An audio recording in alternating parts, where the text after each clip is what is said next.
Like father, like stupid fucking son. I want to talk something a little silly today. Let's pit the Wii Remote against the Nintendo Switch Joy-Con. Why? Why the hell not? I love battles like this. The ferocious lion against a fucking ladybug. I honestly kind of just want to compare and contrast these things because, the Joy-Con are the obvious evolution from the Wii Remote. I remember when the Nintendo Switch was just being rumored as the NX, I kind of wanted like a clean break from the Wii generation, Wii and Wii U.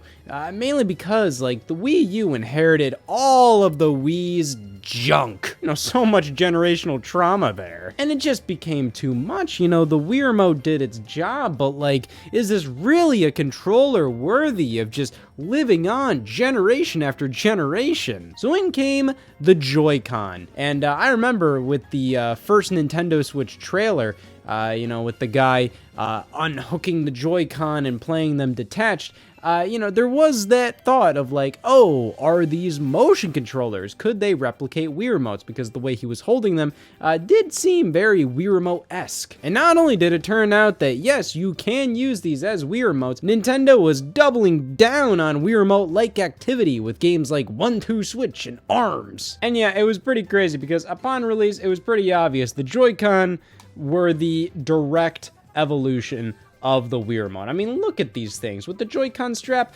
these are nearly indistinguishable.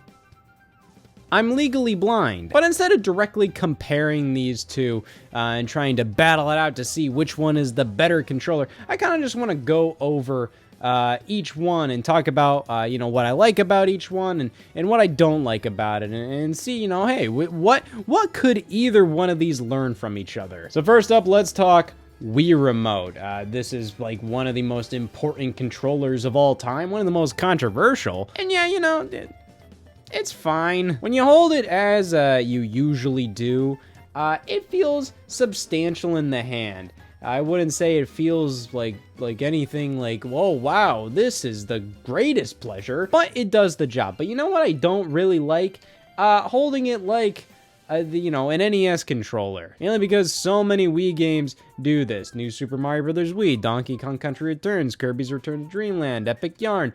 And it does the job, but like, I don't really care for the D-pad here, the buttons. It's all just like it all suffices, but like, God, it's just not my favorite. Especially because the B button back here, it's really easy to just hit that accidentally. You basically only have two face buttons to deal with here. I mean, yeah, you have an A button here, but how often are you actually using that in like 2D games that use the Wii Remote like this? Also, this setup is basically the basic game controller layout for the Wii.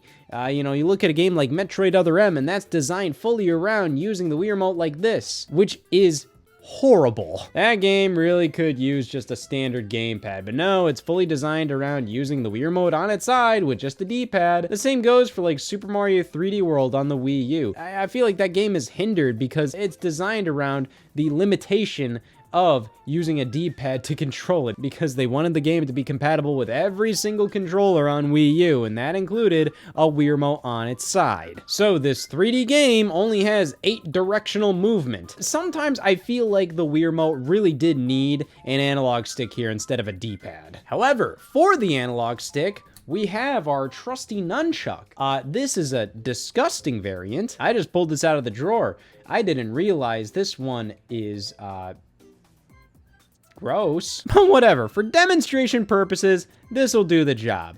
I don't like the nunchuck. Just feels like there's no weight to this thing. Yeah, it's ergonomic, it's fine, but like, God, man, there's like nothing to this. But for games actually controlled around this setup and not just games that use this as like fucking noisemakers that don't make noise, you just wiggle them around, I don't know, wagglers. But for games that actually utilize this controller setup and not just, like, oh yeah, look at me go. This feels really good. I love this controller setup for Super Mario Galaxy and Galaxy 2. It works really well for Twilight Princess, Metroid Prime 3, Skyward Sword. But that's almost entirely because of the IR pointer. Yeah, it's pretty weird to think about, but the Wii Remote's magic mostly comes down to the IR pointer and not really the motion control. After a while, you kind of get the motion control's shtick. The IR pointer pretty much brings the precision of like a mouse cursor from PC gaming to consoles. And yeah, in games like first-person shooters, Pikmin, this is like unmatched. And I only say first-person shooters because other people kind of think that. I've never been like a huge fan of the Wii Remote, and I said first-person shooters as a nice little tip of the hat to anybody that thinks that first-person shooters are definitive on Wii. I'm not one of those people, but damn it, I respect them. But yeah, the pointer is great. I mean, like, it gives you this sense of, like, freedom that you can, like, zip past any options menu, immediately point to what you want. It's something that makes the Wii wholly unique. The motion controls, it makes you think the Wii is unique, but it's not. It's a feature that pretty much shows all of its cards, like, early on. Like, it doesn't really wow you after a while. Whereas pointing in Wii games, I mean, like, this is something that is yet to be replicated fully. And no, I don't count these not working as replicating the Wii Remote's pointer. I gotta be honest, as flawed as the Joy-Con are, I think these are an ingenious design. They do fix a fair amount of the problems I just said about the Wii Remote.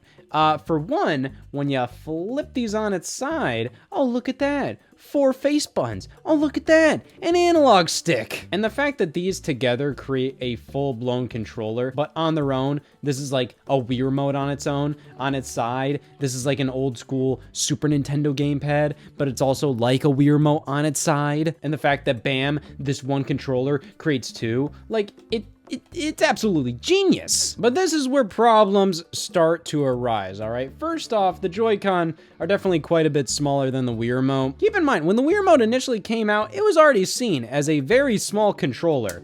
And this is basically half the size. But boy, just wait till you see the rear end of this sucker. And yet, how small they were able to make these things is commendable, but that brings up one of my biggest problems with the Joy-Con. There's no ass. Holding the Wii Remote, this entire back piece, this battery compartment, it gives you something round and substantial to hold on to. It gives you something to grip. With the Joy-Con, there's nothing. It almost feels like these things are gonna fall out of my hands whenever I'm holding them like this. But hey, when I'm holding them like this kind of replicates the Wii Remote and nunchuck setup, which, hey, no wires anymore. That's great. It gives you this newfound sense of freedom, you know? You can kind of like kick back with these things. You can put them behind your head, all kinds of things. And you can do that for a substantial amount of time. The battery life on these things is like 20 hours a pop, which compared to the Wii Remote, these last about, 40 minutes? You know what I think the problem is? You know, you have the batteries in the Wii Remote, and then you throw them in your drawer, and whenever they get jostled around, the Wii Remote's kind of like looking to get paired with something whenever a button gets pressed, and I think that kills the batteries pretty immediately. Also, these batteries are like constantly corroded. There is a 110% chance if I go into my controller bin, 4 of the Wii Remotes will have corroded batteries in them. Of course, the solution is to remove the batteries before you put the Wii Remotes in there. I hate solutions, so we'll just keep doing that, damn it, and we'll keep bitching about the Joy-Con. Like I said, one of the best elements of the original Wii was the sensor bar, and the Joy-Con don't really have something that can, I mean, like, you have this. This is an IR camera, which is very similar to, what's going on here. But the problem is, it's on the bottom, so, it's facing you. Okay. Now, you see, I've kind of thought of a couple workarounds if Nintendo would ever want to use this IR camera as a Wii sensor bar of some sort. You could totally potentially just, release a USB sensor bar that you plug into the dock, and then, you put that on top of your TV, and then look at this, eh? If we flip the Joy-Con around, they still roughly, we still roughly have the same button layout. We have the triggers on the bottom, which are a little weird, but, hey, this could still work. as a standard controller, and hey, you have the IR camera at the top, so then you can you know, point it at the sensor bar. If they ever do something like this, I would think that's stupid, so I don't even know why I'm suggesting it. But even then, I've also kind of thought of the idea of, you know, the top of the Nintendo Switch console that having a sensor bar built in. I mean, that part already peaks above the dock anyways, so it would make a lot of sense if they would want to incorporate a sensor bar into the Nintendo Switch for it to be right there. They already pretty much did that with the Wii U gamepad. The top of the Wii U gamepad doubled as a sensor bar. You could point your Wii Remote at that. What I'm trying to say here is, yeah, the Nintendo Switch would be pretty sick with a sensor bar, because instead we have a gyroscope and it's bad. I think it's technically worse than the gyroscope in the Wii U gamepad, which was a good gyroscope, but they downgraded them. A fair amount of Nintendo Switch games utilize the gyroscope in the Joy-Con to mimic a Wii Remote-like pointer. And they will do the job, but not that great. These things always go out of sync.